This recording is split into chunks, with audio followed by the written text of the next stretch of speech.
बिस्मिल्लाहिर्रहमानिर्रहीम। अस्सलाम वालेकुम। मैं हूँ बुशरा सदीकी और आप देख रहे हैं पब्लिक ओपिनियन।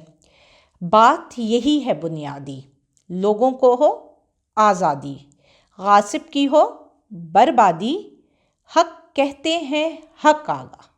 पाकिस्तान का मतलब क्या? ला इलाहा इल्लल्लाह। मैंने आपको कल ही अपने वीलॉग में बताया था कि अब आए दिन ये चीज़ें जो हैं वो दिलचस्प मराहिल में दाखिल होती जाएंगी। रोज़ाना कोई ना कोई नई डेवलपमेंट्स होंगी। रोज़ाना आप लोग टीवी के आगे, सोशल मीडिया के आगे बंधे रहेंगे। कल हमारे चीफ जस्टिस ऑफ पाकिस्तान ने सो मोटो एक्शन लिया। और किस पर लिया? इलेक्शन करवाने पर। जैसा कि सब कह रहे थे कि 90 दिन के अंदर अंदर इलेक्शंस हो जाने चाहिए, क्योंकि ये कानून कहता है। क्योंकि 90 दिन से अगर आप 91 दिन में गए ना, तब भी आइन समझा ख़त्म हो गया, आइन आपका मुअत्तल हो गया, आइन की कोई हैसियत नहीं रही। इसी के पेश नज़र हमारे चीफ जस्टिस जाग उठे और उन्होंने सो मोटो एक्शन ले लिया। क्योंकि अभी तक डेट की अनाउंसमेंट्स नहीं आई थी। ये आपके आरिफ अलवी ने भी बोल दिया, सब ने बोल दिया, लेकिन इलेक्शन कमिश्नर ने कहा तू कौन, खामा-खाई सब कुछ मैं ही मैं। अब पता नहीं कहाँ से डिक्टेशंस मिल रही हैं, क्या हो रहा है, कौन सी ऐसी पावरफुल हस्तियां हैं हमारे इलेक्शन कमिश्नर के आगे जो उसको डटे रहने का कह रही हैं, जो कह रही चाहे दुनिया इधर से उधर हो जाए इलेक्शन नहीं करवाना। क्यों भाई? अगर इलेक्शन नहीं होते 90 दिन के अंदर तो मुल्क में तो सीधा सीधा इमरजेंसी है। तो क्या वाकई हमारा मुल्क इमरजेंसी की तरफ बढ़ता जा रहा है? अब आ गए हैं मैदान में चीफ जस्टिस और उनका आइन आना बहुत खुशाइंद है, क्योंकि वो हैं आइन के रखवाले, वो हैं जिन्होंने लाज रखनी है आइन की। और उनका यही फैसला साबित करेगा कि आइन मुल्क को आइनी बहरान में डालना है या आइनी बहरान से निकालना है। ये एक लार्जर बेंच की है और जब मेरा वीलॉग आएगा तब तक शायद समाअत ख़त्म हो चुकी होगी या फिर जारी रही होगी। इसमें उन्होंने जितने भी मुतनाज़ा थे ना वो हटा दिए। वो लोग जिन्होंने आईके के ख़िलाफ़ स्टेटमेंट दी या किसी ना किसी तरीके से वो मुतनाज़ा है, इसमें उन्होंने कोई भी ऐसा जज नहीं रखा।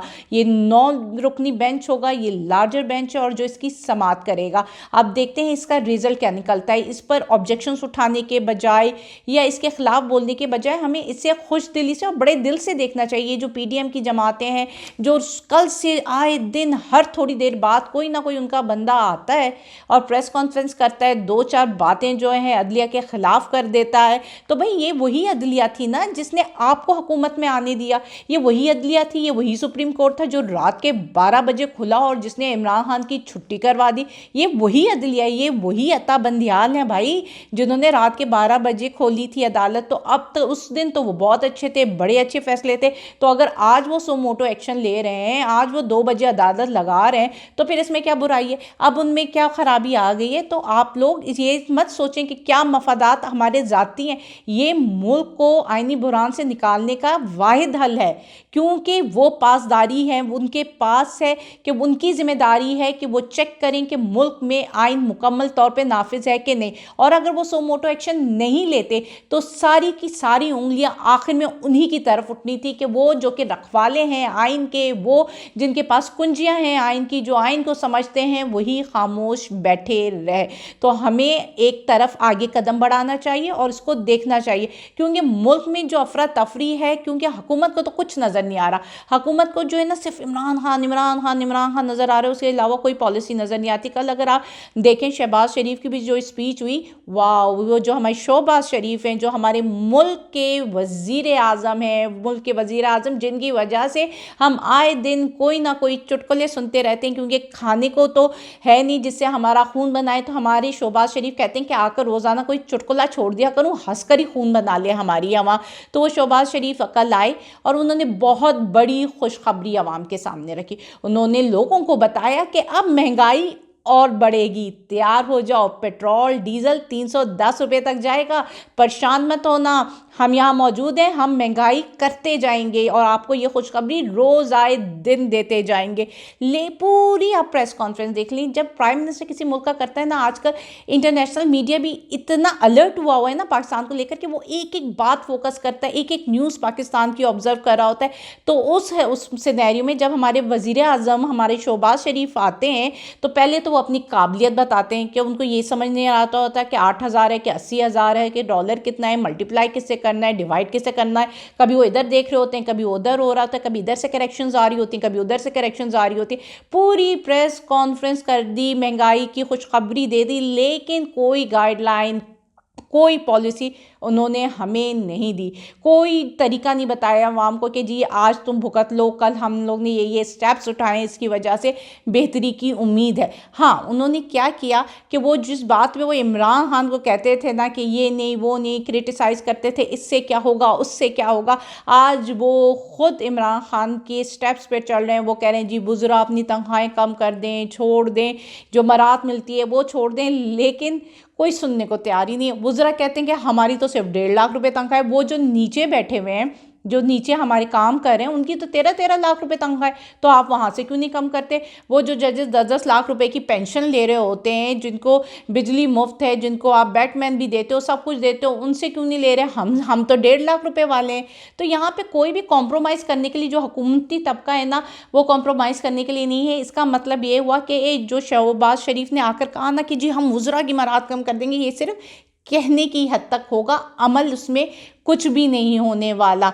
ठीक है, वो लोगों के पास कोई गाइडलाइन नहीं, कोई पॉलिसी नहीं। ये सब कुछ करके ना वो सिर्फ ये साबित करते हैं कि वो कितने नाअहल हैं, उनकी जो लीडरशिप है वो कितनी नाअहल है। इनके पास कोई भी पॉलिसी नहीं है, कोई वर्किंग पेपर इनके पास नहीं है। इसाक डार सब कुछ गड़बड़ करके ना वापस मुल्क से फरार हो चुके हैं। अता पता है उनका किसी को कि वो किधर हैं, कहाँ हैं जी। अब डॉलर डार क्या समझ नहीं आ रहा कि डॉलर जो है वो डार लेकर उड़ गया है, कहाँ गया है। ठीक है डार साहब, आप डॉलर लेकर मुझे लगता है उड़ चुके हैं और आपने मुल्क का दिवालिया निकाल दिया है। आपका ख्वाजा आसिफ कह चुका है कि मुल्क का दिवालिया निकल चुका है। तो अब आप लोग और कोई खुशखबरी आवाम को देनी बाकी है तो प्लीज़ दे दीजिए। हम तो तैयार बैठे हैं बम गिराने के लिए। हम पैदे इसलिए हुए हैं कि आप आइए, आप जैसे हुक्मरान आए और हम पर बम दिलाएं, अपने मफादात हासिल करें और चलते बढ़ें।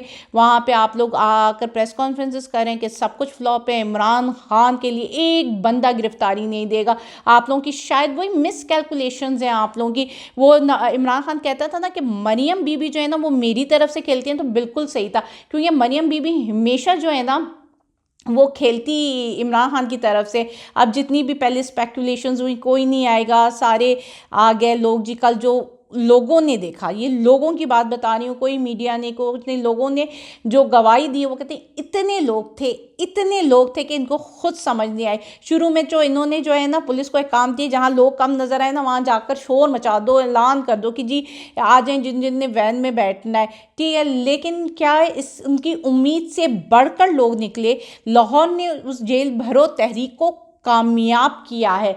और आप यकीन करें कि पहले वो इस्टेब्लिशमेंट का लाडला कहती थी, फिर वो बड़ी बाजी को वो अदलिया का लाडला लगने लगा। और कल जो मैं विजुअल्स देख रही थी तो मुझे लग रहा था कि कल कहीं मरियम बीबी ये ना कह दें कि पंजाब पुलिस का लाडला भी इमरान खान है, क्योंकि जिस तरह कारकुनों को वैन में भरा गया, ऊपर बिठाया गया और लाहौर में पूरा घुमाया गया, और पूरा लाहौर जो है इमरान खान के और PTI के नारों से गूंज रहा था। तो उनकी तो फ्री की कंपेन हो रही थी, पूरा पुलिस वालों ने पूरे लाहौर में PTI की फ्री की कंपेन करवाई है। तो अब तो जी साबित हो गया कि इमरान खान पुलिस वालों का भी लाडला है। और अब जो है बाकी सुनने में ये भी आ रहा है कि कुछ कारकुन को नामालूम मकाम पे पहुंचा दिया है पुलिस वालों ने। अरे भाई किधर ले जाते हो ये। एक तो हमारी ज़िंदगियों में ना ये जो हमारे मुल्क की 75 साल तारीख हो गई ना, इसमें नामालूम जगह, नामालूम लोग, नामालूम अफराद ने हमारा जीना मुश्किल कर दिया, मुल्क को तबाही के दौराहे पे ला दिया है। अब ये देखें फिर एक नामालूम जगह पर ले गए, उनके मिसिंग से कारकुन। एजाज चौधरी ने प्रेस कॉन्फ्रेंस करते हुए कहा है कि हमारे अफराद को ले गए और उनको सुबह कोर्ट में पेश करें, अदालत में पेश करें। वो उनको किधर लेकर गए और समझ ये नहीं आ रही कि उनको अगर आप किसी नामालूम इलाके में ले जाएंगे, वो तो कारकुन है, ठीक है, उन्होंने तो कुछ भी होने के, आप उनसे क्या निकलवा लोगे, उनको आप कितना डरा दोगे, कितना धमका दोगे। जो शख्स इस लिए जेल में जाने के लिए तैयार हो गया ना, बीवी बच्चों वाला शख्स, तो वो समझो उसका सारा डर निकल गया। क्योंकि डर यही होता है ना कि हमारे बीवी बच्चे पीछे, उनको कौन खिलाएगा, कौन पिलाएगा, ना बाबा ना हम नहीं जाएंगे।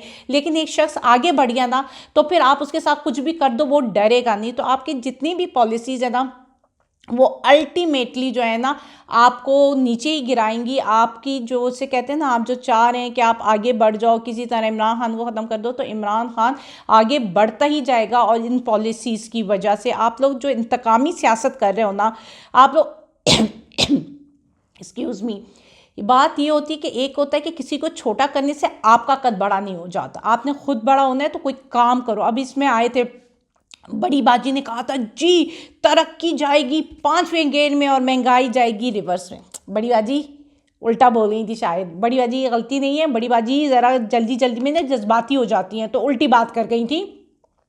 उनका मतलब यही था कि जी महंगाई जाएगी 5वें गियर में और तरक्की होगी रिवर्स गियर में। बड़ी बाजी सलूट है आपको जी, सलूट है कि आपने मुल्क का क्या हाल कर दिया और अपनी लीडरशिप में आपने अपनी पार्टी का बेड़ा गर्क कर दिया।